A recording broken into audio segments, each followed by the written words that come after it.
Morning, it's Tuesday. Quick look at the markets. So the US dollar was quite weak yesterday. Some of my Forex pairs beat the first resistance levels against the dollar. Aussie yen, the Aussie dollar broke higher, the New Zealand dollar broke higher. So we're hitting the next resistance levels in those markets. They're on the sheet, so I'm not going to go into those right now. This is the head and shoulders pattern in the Aussie yen. We've broken back above the neckline, but we're testing the 38.2% fib at sort of 19.50. I'm thinking this will hold. We'll find out.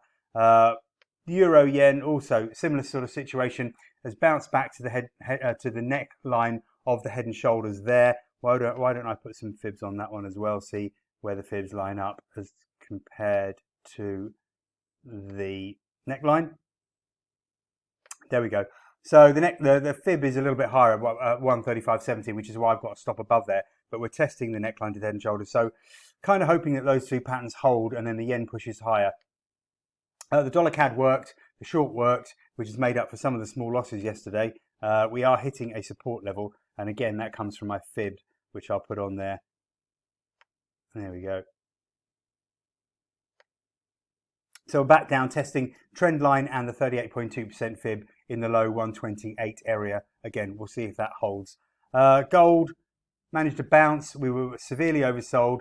I'm not going to take this as a buy signal. I know we've got a long upper wick and a nice big green body. I'm not going to take this as a buy signal. I just see it as some sort of stabilization, but I have got my sell levels in on the sheet today. Silver also managing a good bounce back to resistance.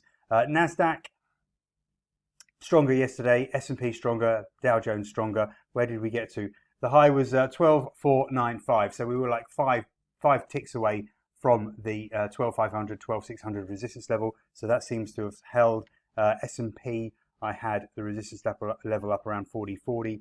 We got to 40.46. So you may be short there. I've got to stick with a negative outlook for the stock markets. You know all about the head and shoulders pattern in the S&P. So I'm hoping this is just a bounce back to the neckline and then the market goes down significantly. And really, if this pattern plays out, we've got a hell of a move to the downside coming. You know, look at these moving averages. They're only just turning negative on the daily chart, really. NASDAQ probably, they look a little bit more negative because that turned lower and headed a lot lower. Yeah, you know, you can see them widening out there, but since the moving average crossover, we certainly have seen moves to the downside. I've got to stick with the bears on the stock markets for now until we break some decent resistance levels. Okay, that's it. Good luck. Talk to you tomorrow.